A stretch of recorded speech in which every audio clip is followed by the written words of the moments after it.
बी ए भाग 2 सेमिस्टर 4 आणि आज चौथ्या सेमिस्टरचं तिसरं युनिटमधलं हे दुसरं प्रकरण आहे 3.2 सहकारी बँकेची उद्दिष्टे आणि कार्य. Cooperative bank objective and function आपल्याला यामध्ये शिकायचे आहेत. तर सहकारी बँक म्हणजे काय, सहकारी बँकाचे प्रकार याचा इत्यादीत आपण अभ्यास मागच्या लेक्चरला केला आहे. यामध्ये आपल्याला सहकारी बँकेचे उद्दिष्ट आणि कार्य समजून घ्यायचे आहेत. तर सहकारी बँकेचे उद्दिष्ट सर्वप्रथम आपण ते बघूया. सहकारी बँकेच्या उद्दिष्टामध्ये पहिलं उद्दिष्ट होता ग्रामीण भागातील अतिरिक्त निधीचा योग्य उपयोग करणे. बघा, ग्रामीण भागातील अतिरिक्त निधीचा योग्य उपयोग करणे. व्यापारी बँका प्रामुख्याने शहरी भागात आपला व्यवसाय करत असतात. ग्रामीण भागातील जनतेजवळ काही शिल्लक पैसा असला तरी ते तो पैसा बँकेत ठेव म्हणून ठेवायला तयार नव्हते.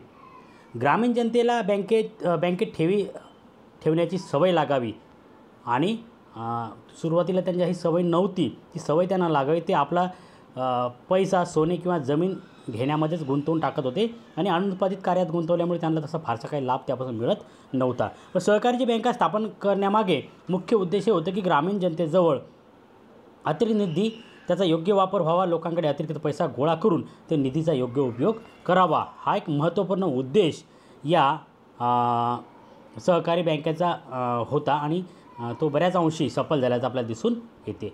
दुसरा उद्देश होता शेतीसाठी कर्ज पुरवठा करणे. शेतीसाठी कर्ज पुरवठा करणे. बघा, व्यापारी बँका ह्या प्रामुख्याने या उद्योगांना कर्ज पुरवठा करतात, परंतु शेतीला आवश्यक असणारा कर्ज पुरवठा करायला व्यापारी बँका तयार होत नव्हत्या. त्यामुळे प्रामुख्याने शेतीला कर्ज पुरवठा करण्यासाठी सहकारी बँकेची स्थापना करण्यात आली. व्यापारी बँका 2 प्रकारच्या कर्ज पुरवठा करीत असत. त्यात एक 15 महिन्यासाठी अल्पकालीन कर्ज पुरवठा म्हणजे ह्या हंगामासाठी दिला जात होता, जसं की विहीर, शेती दुरुस्ती, अवजार खरेदी यासाठी हा कर्ज पुरवठा केला जात होता. 1 ते 5 या वर्षाच्या मध्यकालीन कर्ज पुरवठासुद्धा या सहकारी बँकेमार्फत केला जात असल्यामुळं मोठे कर्जाची गरज या सहकारी बँकामार्फत या शेतकऱ्यांची पूर्ण होताना आपल्याला दिसून येते. हा एक सहकारी बँकेचा उद्देश असतो. त्यानंतर एक ग्रामीण भागाचा विकास.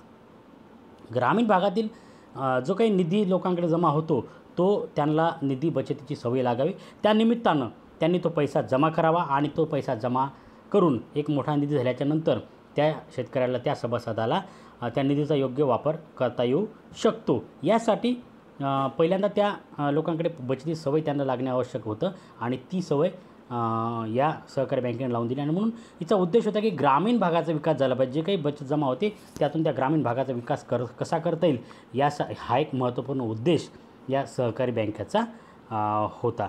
आज आपला देश 2 भागात विभाजित झालेला आहे. शहरी भागाचा विकास झालेला पण ग्रामीण भागाचा तेवढा विकास झालेला आपल्याला दिसून येत नाही आणि म्हणून ग्रामीण भागात जो विकास कमी आहे त्या भागातील विकास कसा करता येईल यासाठी सहकारी बँकेचा उद्देश होता. त्यानंतर ग्रामीण औद्योगिकरणाला चालना देणे. ग्रामीण भागात जोपर्यंत नवीन उद्योगांची स्थापना होत नाही तोपर्यंत ग्रामीण भागाचा विकास होऊ शकत नाही.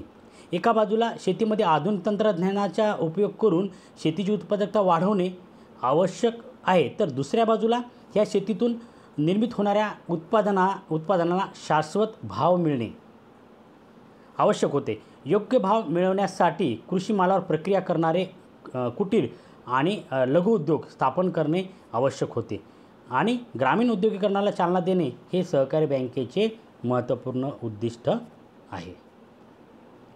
त्यानंतर नंबर 5 रोजगार निर्मिती. बघा, रोजगार निर्मिती आज ग्रामीण भागामध्ये जनता शहरी भागाकडे स्थलांतरित होताना आपल्याला दिसून येते.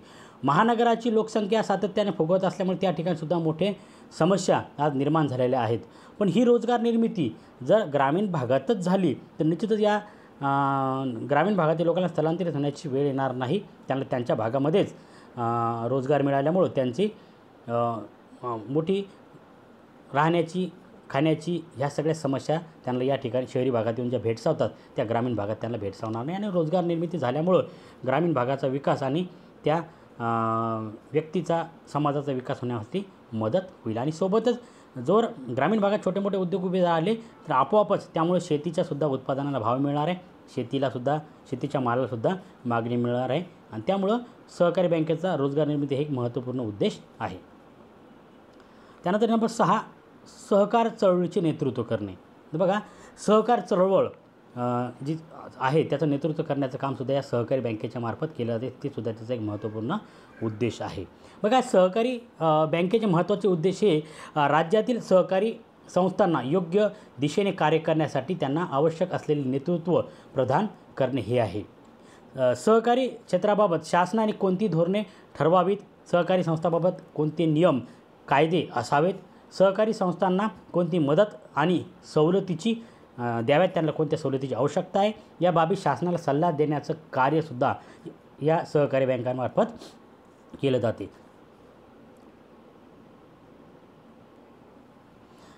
त्यानंतर आहे नंबर 7, विविध सहकारी संस्थांच्या कार्यात एकसूत्रता आणणे.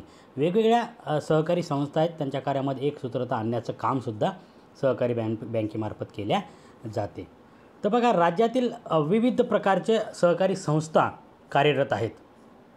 यात सहकारी पतसंस्थाबरोबरच सहकारी संस्था, सहकारी ग्राहक संस्था, सहकारी गृहनिर्माण संस्था इत्यादीचा समावेश होतो. या सर्व सहकारी संस्थांच्या कार्यामध्ये एकसूत्रता आणण्याचं काम या सहकार बँकेला करावं लागते आणि त्याशिवाय ही चळवळ फोफावू शकणार नाही, मोठी होऊ शकणार नाही. त्यामुळे याचं नेतृत्व करण्याचं काम, एकसूत्रता आणून त्याच्यामध्ये नेतृत्व करण्याचं काम सहकारी बँकेमार्फत केलं जाते. विविध सहकारी संस्थांच्या कार्यात एकसूत्रता आणण्यासाठी सहकारी संस्थांसाठी एक विविध मार्गदर्शक तत्त्व ठरविणे आणि या तत्त्वाची अंमलबजावणी करून घेण्याची जबाबदारी सहकारी बँकेला पार पाडावी लागते. त्यानंतर आहे नंबर 8, बँकिंग सेवा पुरवणे. ज्या व्यापारी बँका जे कार्य करतात ते सगळे कार्य या सहकारी बँकेमार्फत केली जातात. बघा, अलीकडच्या काळात सहकारी बँकांना राज्यभर विस्तार झाला आहे. सहकारी बँका ही एक बँक असल्यामुळे तिला आपल्या सभासदांना इतर बँका ज्या सोयी देतात त्या सर्व या सहकारी बँकासुद्धा देताना आपल्याला दिसून येतात.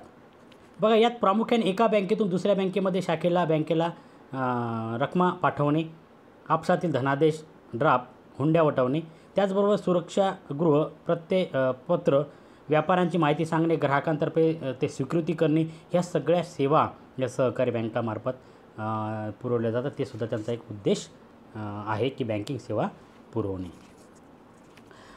त्यानंतर आहे सहकारी बँकांची कार्य, फंक्शन ऑफ कोऑपरेटिव्ह बँकिंग. सहकारी बँकांची कार्य आपण मागच्या लेक्चरला डिटेलमध्ये पाहिलेले. प्राथमिक सहकारी बँका, मध्यवर्ती बँक, राज्य सहकारी बँक, त्यानंतर भूविकास बँक, नागरी सहकारी बँक, या सगळ्या बँकाची कार्यच म्हणजे सहकारी बँकेची कार्य आहेत. तर ती मोठी कार्ये यांना करावी लागतात. त्यामध्ये पहिलं होतं, व्यापारी बँक ही संयुक्त स्कंध प्रमंडळ मानले जाते आणि त्याची स्थापना ही कंपनी कायदा 1956 किंवा संसदेत पारित झालेल्या वेगवेगळ्या कायद्याखाली केली जाते. याउलट सहकारी बँकेची स्थापना ही वेगवेगळ्या राज्यात पारित झालेल्या सहकारी कायद्यांनुसार केली जाते आणि त्यामुळे सहकारी कायदा किंवा राज्य सहकारी बँकेची जी स्थापना आहे ती या राज्यात पारित केलेल्या सहकारी कायद्यानुसार होत असल्यामुळं या राज्यातील जनतेला, राज्यातील त्यांच्या सदस्यांना एक चांगली सेवा पुरवण्याचं काम यांच्यामार्फत केले जाते. जसं की कर्ज देणे, ठेवी स्वीकारणे, बँकिंग सेवा देणे, निधीचं हस्तांतरण करणे, यासारखी महत्त्वपूर्ण कामं या सहकारी बँकेला करावे लागतात.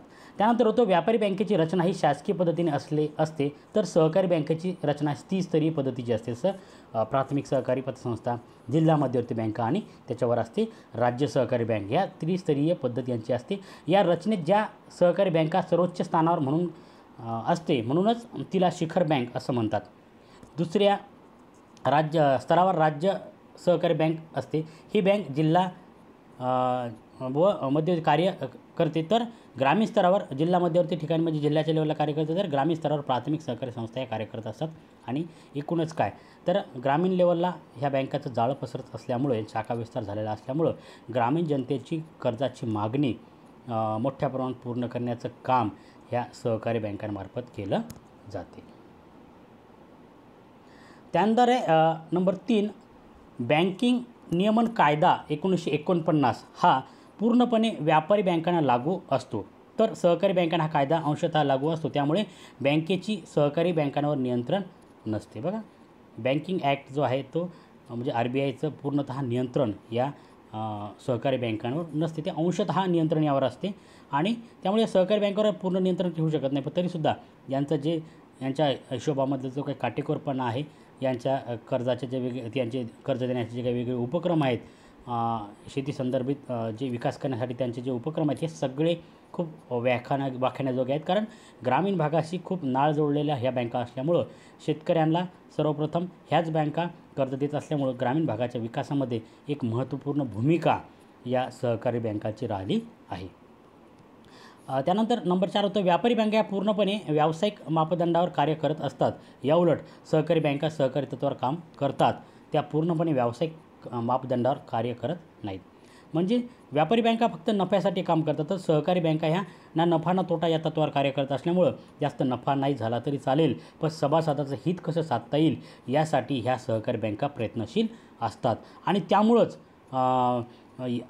सहकारी तत्त्वावर या कार्य करत असल्यामुळे जास्तीत जास्त आपल्या सदस्यांना सभासदांना मदत कशी करता येईल यासाठी ह्या सहकारी बँक महत्त्वपूर्ण काम करत असतात. त्यांची कर्जाची गरज भागू नये त्यांच्यासाठी अल्पमुदतीचे कर्ज, दीर्घमुदतीचे कर्ज, अवजार घेण्यासाठी कर्ज, शेतीच्या अंतर्गत विकासासाठी कर्ज, विहिरीसाठी कर्ज, कीटकनाशकासाठी कर्ज, खतं घेण्यासाठी, या सगळ्यासाठी कर्ज देण्याचं काम या सहकारी बँकांमार्फत होत असल्यामुळं एक मोठं यांचं शाखाचं जाळंसुद्धा ग्रामीण भागामध्ये असल्यामुळं सहकारी बँका एक ग्रामीण भागातील कर्ज पुरवठा करणारे एक महत्त्वपूर्ण स्रोत म्हणून याकडे पाहिलं जाते. आणि ते एकूणच ग्रामीण भागाच्या, निमशहरी भागाच्या, शहरी भागाच्या विकासामध्ये एक महत्त्वपूर्ण काम या सहकारी बँकांमार्फत केलं जाते. हे सगळे कार्य जर आपण पाहिले तर एक विकासाची एक काम यांच्यामार्फत, या सहकारी बँकांमार्फत मागील काही काळामध्ये झाल्याचं आपल्याला दिसून येते.